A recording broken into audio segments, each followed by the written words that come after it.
Let's can some diced tomatoes. First, you're going to wash your tomatoes and make sure they're all clean. Then you're going to cut the centers out or any bad parts. So now I'm going to break my tomatoes down into fourths or so, just to make it easier on the chopper. You don't need a chopper, but it just makes the tomatoes more consistent in size and makes the process go a lot faster. Here's another picture for size reference. So what I'm doing now is I'm chopping them in this blue bowl, and then I have a huge mixing bowl that I'm dumping the rest into.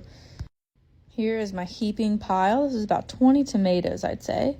As always, we're going to get our sanitized, clean jars, rims, and lids. This time we are going to use a water bath canning system.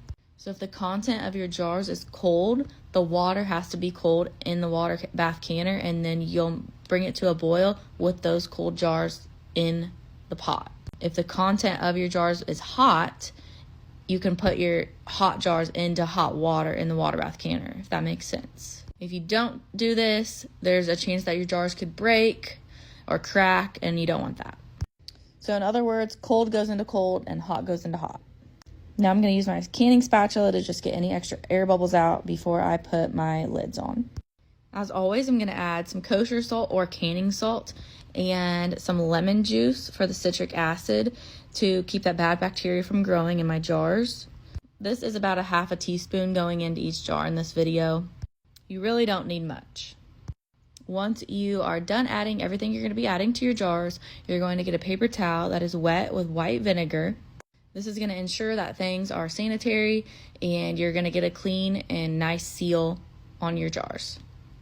Here's a picture of what my jars look like before I put my lids on, so you don't need to worry about stirring in the salt or any of your spices. They'll all get mixed up in the end. Now we're going to go ahead and put on our lids and our bands. All right, just to reiterate, we're putting our cold jars into our cold water that is in our water bath canner right now, and we're going to bring that to a rolling boil for about 45 minutes. Here's a look at the finished product, and it's totally normal to have a little bit of that separation in there.